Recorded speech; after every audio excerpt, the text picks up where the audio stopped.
for short periods, it's quite a new experience for the country. Okay, so just for the benefit of those who are not acquainted to Brazilian data, these are the series of Brazilian exchange rate, the real exchange rate, since the start in '99, when we had a change from the so-called crawling peg period, and we had a devaluation. And then we have three series there. The light blue line is the real dollar nominal exchange rate, and real here enters as the name of the currency, not the real exchange rate. The dark blue, sort of purple line is the real euro exchange rate, and the other one then is the real exchange rate, which is the red line. And you can see the peak in 2002. That was sort of a currency crisis, although we had a floating exchange rate at the time. And then there was an appreciation trend that lasts until today. So, of course, this is creating a problem. You probably already discussed that, mentioned that industrialists have a hard time achieving imports, and to export non-commodities. I think Mauricio will talk more about that. Here is sort of an old picture of overvaluation, undervaluation computed by financial institutions, and basically you see Brazil was at the time the second, just after Japan. It's old, but basically the message is basically the same. Okay? So first of all, I'll talk about one of the determinants of this appreciation, which is carry trade. Then I'll talk about the high costs and low benefits of further accumulating exchange rate reserves. Then I'll talk about the effectiveness or ineffectiveness of sterilized foreign exchange surplus with exchange rate appreciation. I'll talk about capital controls, and I'll conclude. Okay? So let's first talk about carry trade. So carry trade is basically you borrow in a low yielding currency, you invest in a high yielding currency, in this case the real. Okay? So this is very often mentioned as one of the culprits for the appreciation that we've been observing. But the point of this research is to test whether this is really important or not. And basically what we can show is that the determinants of the real exchange rate appreciation, which is what matters for the competitiveness, are the improvements in the terms of trade, basically the gains in terms of the price of our exports vis-a-vis the price of our imports, and also, until very recently, the fall in the net foreign liabilities. Basically, as you know, maybe our foreign invite people who don't know, but for example, in the Brazil, the public sector currently has a negative foreign debt. So the basic problem of the Brazilian the 80s was the foreign debt. Now is no longer a problem. Every time that we have a depreciation of the real, our debt to GDP ratio falls. So we improve our solvency situation. This is completely new. Okay, so these two factors, the gains in terms of trade and the fall in net foreign liabilities, if you do the econometrics, can account for the bulk of the appreciation since 2003. These results are due to Pontifex work. But nevertheless, carry trade is going on, has been going on for a long time, and probably has played a role in aggravating this depreciation trend. And I'm trying to find out if this is important or not, and how much. Okay? The problem is that data and carry trade are hard to come by. These are proprietary data, and it's hard to get. And if by any chance you have data on that, please give them to me. But I use a proxy, which is the foreigners' open interest in the EMF Bovespa in the exchange for the dollar futures market. The basic theory sort of thinks that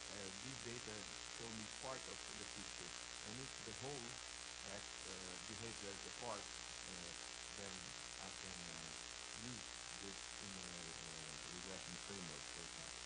And what does data show? This data show that when foreign opportunities, meaning that they're long in reais and short in dollar growth, the nominal exchange rate tends to appreciate and vice versa.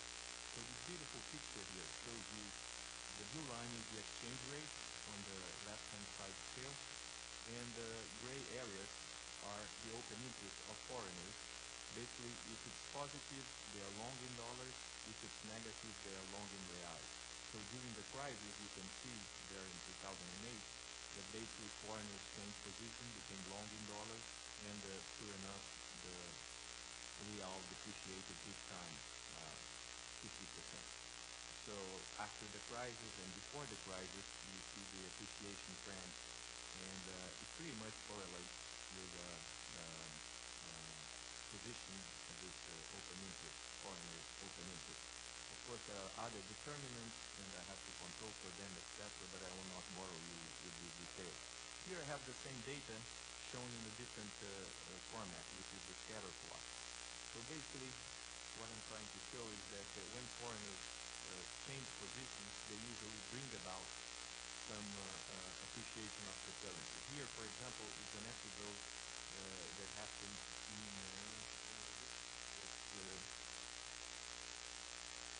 September 2010. So at the time we had a long U.S. long-term low U.S. long-term rate, the 10-year was falling. Then we had low distribution in the market. New players were entering the market, like the Japanese pushing funds, and also the foreigners were putting money in expectation of the Petrobras rights issues and follow on. So basically, money was entering, and then sure enough, the real appreciated. So basically, it's like I'm modeling this as a high frequency supply of funds that is shifting over at least momentarily stable demand for funds. So basically, when the supply shifts, you can identify the demand for funds. That's just the idea. Okay. So the conclusion, at least the preliminary conclusions, are that even though the carry trade was not the main focus of the appreciation of the real exchange rate, the role may be increasing because of the following new factors. Because now Brazil has acquired much more distinct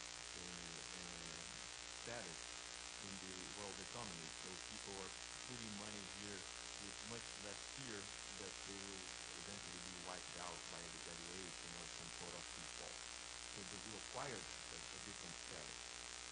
Furthermore, interest rates in the world, they're not moving up as fast as we are. So basically the interest rate differential is large and it is increasing. And furthermore, there are new players that are entering this carry trade business. Okay, so just to give an idea, foreigners currently hold circa 10% of the Brazilian public debt in reais. Okay? In the first quarter, for example, the capital inflow to Brazil was larger than for the whole year, the previous year. So that prompted the government to put capital controls, and I'll talk about those a little later. Let me change the subject and talk about the high costs and low benefits of accumulating more foreign exchange reserves. Of course, the accumulation of foreign exchange reserves was very important. I mentioned that the fall in net foreign liabilities was very important for the appreciation, and it improved the solvency of the country remarkably. I'm talking about whether we should be accumulating more reserves from now on. Okay? And then, as economists, we have to do cost and benefit analysis. So each additional dollar of foreign reserves costs the government the already very high and growing interest rate differential. And if there is an appreciation of the real, the picture becomes even dearer. We pay even more, right? So basically we pay something of the order of 10% of our reserves every year. On the other hand, the benefit, the insurance benefit of each additional dollar is low and falling, since the current level of foreign reserves is very high.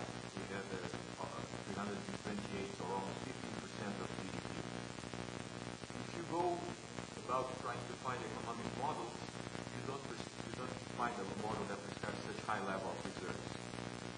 countries, China, for example, Russia, for example, India, for example, have higher foreign interest, have a higher foreign reserve to GDP ratio. But they have low interest rates. We have the world's highest interest rates. So we have a combination of a high level of reserve with extremely high interest rates, which gives an extremely high burden to keep these reserves.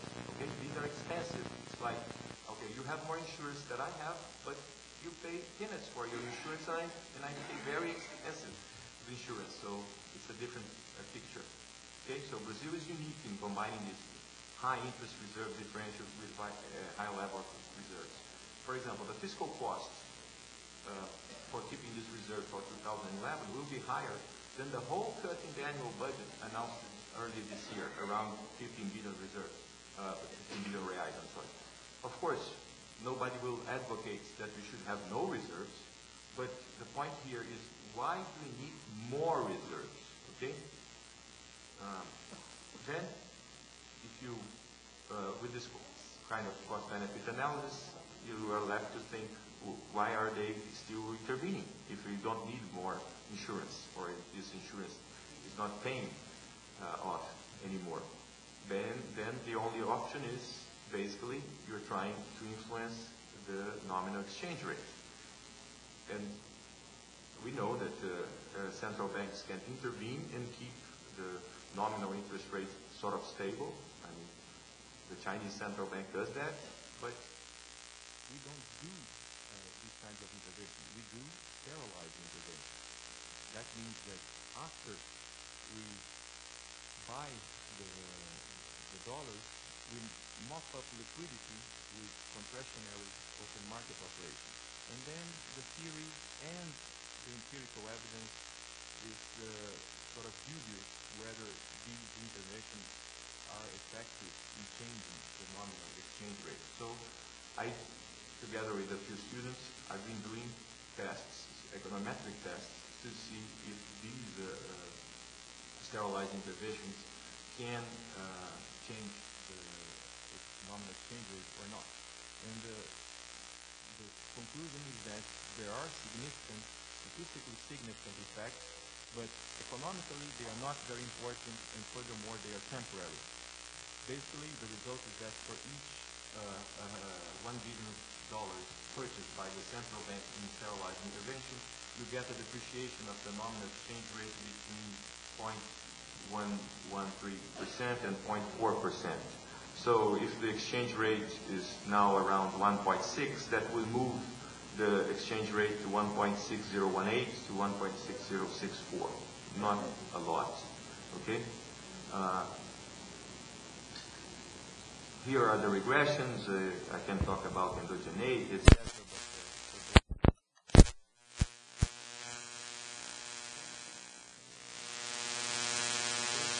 The effects of these sterilized interventions are temporary, lasting only between 5 to 10 days. Okay? So, what these econometric results imply? It's like a swimmer that is swimming against the current. Okay? So, if you stop swimming, then you're doomed. But you cannot keep swimming forever,